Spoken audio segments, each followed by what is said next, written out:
I found out I have fibroids, uterine fibroids to be scientifically correct, uterine fibroids. I watch a lot of videos and I know a lot of people are dealing with this. Well, when I was first told I had these creepy crawlers or blood-sucking demons living in me, I went on YouTube and did all my research and I tried to find things that I could relate to, and there were some but not as many. So what I found, fibroids affect a lot of women, but minority women seem to have a higher percentage of uterine fibroids.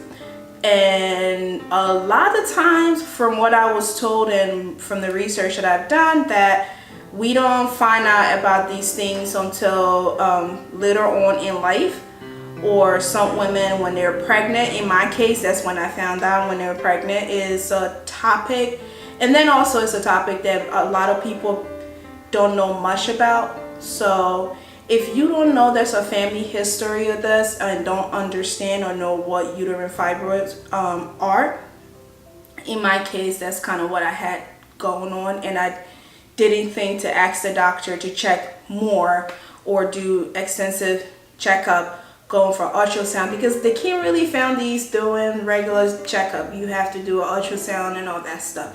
Like, they would know if something is there, but it wouldn't know until after the ultrasound. So you have to be your own advocate to say, well, I have a family history of this and I want to find out what's going on with my uterus. And if you don't ask those questions, more than likely you will not know.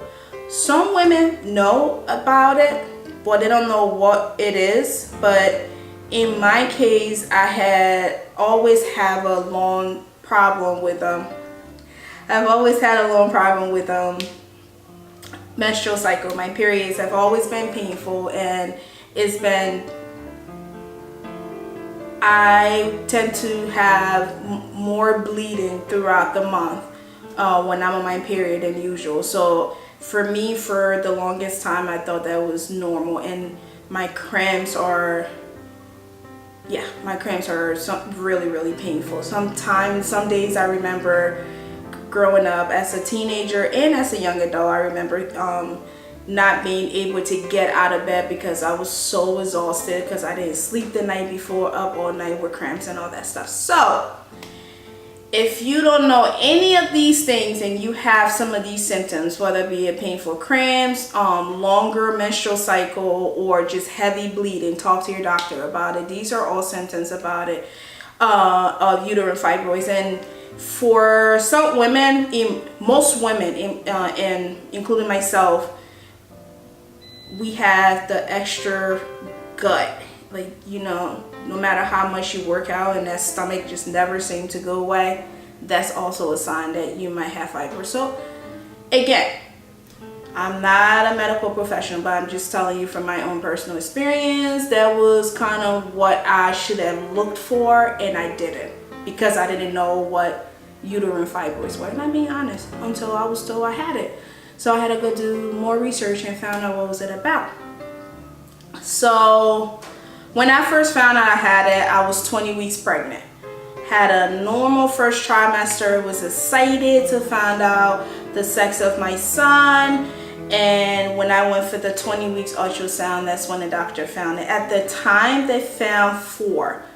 But I have 4 that would, so what the doctor explained to me, your uterus is like this, right? Circle. And I had the fibroids surrounding it. And he said some women would have it in one area of the uterus, or inside or outside of the uterus. Some women may have it, in my case, was all over. And he was surprised that, one, I got pregnant because I had a large one at the bottom of my uterus that usually would prevent people from getting pregnant. So the question was, how long have you been trying to get pregnant? And I wasn't trying at all. And so he was surprised in that aspect of it, but pretty much was also surprised about the level of pain. Well, I had not experienced any pain yet, and he asked me if I was having any pain. I said, no pain.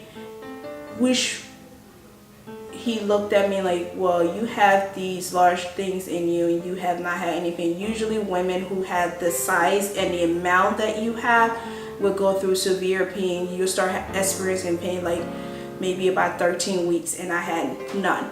And lo and behold, a week later after I met with the doctor, the pain started.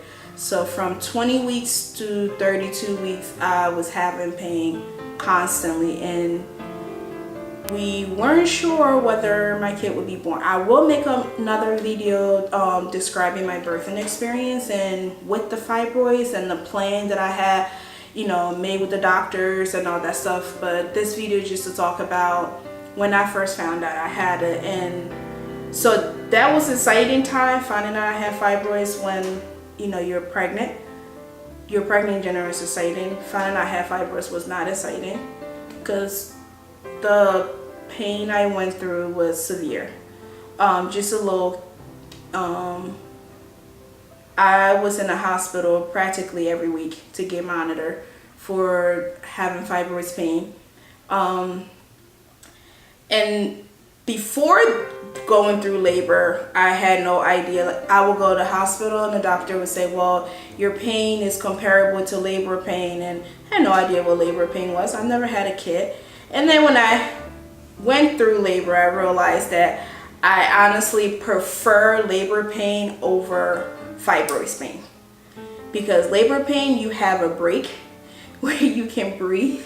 Fibro pain is constant throughout. If it's gonna last, if you're gonna have pain for 3 days or 4 days where you can't even walk to the bathroom. In my case, some days I was crawling to the bathroom. And then when you went to the bathroom to pee, that was also a problem. And you couldn't sleep through the night. You couldn't. I would take labor pain any day over fibroids pain. That's how bad it was. And, you know, and when I was going through these pains, they prescribed me painkillers, because apparently, well, when you're pregnant and your pain level is high, it can send you into premature labor. So they were trying their hardest for me not to go into premature labor. So to stop the pain, I was prescribed medication to stop the pain. But honestly, the medication was, I told my doctor at the time, I was like, I feel like we're just putting a band-aid on the pain, because right after I had to take one of the drugs they prescribed me was oxycodone. And I had to take oxycodone every 4 hours. It was only 5 milligrams, but from 20 weeks, that's 12 weeks. If you taking a narcotic drug, they have to explain to you the side effects of it would have on you and the baby. So that was that. And when I had to take the oxycodone, I would take it every 4 hours, and it seemed like it wasn't lasting every 4 hours. I needed more, and at some point after a week of being on it, I refused to take more of it, because I felt that it wasn't doing much. And it really wasn't, because I was still in pain. I still had to go into the hospital weekly to get monitored. So those are some of the things that I had to do. When I found out I had it, there were two emotions I felt. I remember sitting at the doctor's office and talking, and I don't think I understood the severity of it, or I had all the ultrasound paperwork, the pictures that they gave you of your kid, and next to my kid's head is this huge thing, and they show me all of them. And I think I was excited to know I was having, you know, like my baby was healthy. I was excited to know I was having a boy. And I'm telling you, the internet is our best and worst enemy, because when I went home, I sat down. It's like, all right, let me Google search what this uterine fibroids thing is about, and I started reading what it is, reading a lot of stories. I think I stayed up like pretty much half a night for days on end. I would go on there reading about it, trying to get women's stories who have went through similar situation. And a lot of the stories that I read was very, very sad, because a lot of women who have fibroids or lost their baby So that was, you're 20 weeks pregnant, you are excited to have this life, you know, bringing this life into this world, and you're finding out that women who had the size tumor that you had, it's non-cancerous tumor by the way, the size tumor that you have, lost their kid, and that's a possibility that that might happen in your case. That's, to me, that was the hardest part of finding out I had fibroids. And the internet helped me a lot to do my own research, because each week when I went for my appointment, I had more and more questions, new questions for the doctors. You know, I learned new things about, just from reading personal stories, from reading different blogs and stuff. So that was the scariest part of finding out. But I made it to, my son went into labor at 24 weeks, and he was that was the scariest part. And then from 24 weeks on, we were, every week it's like, all right, well, if you make it to 25 weeks, that was a celebration, because any day now this baby could come. And that was the scary part. But he, the little, you know, champion that he is, he stayed in until 40. I was 41 and a half weeks, almost 42 weeks when I had him. So I was blessed, beyond blessed, to have a full-term baby, and not only a full-term baby, but a full-term healthy kid. So that was the light at the end of the tunnel. Currently I have to go for more checkup, and I have another appointment coming up, and I will keep you guys posted on what the outcome of that will be. So thank you for listening to me.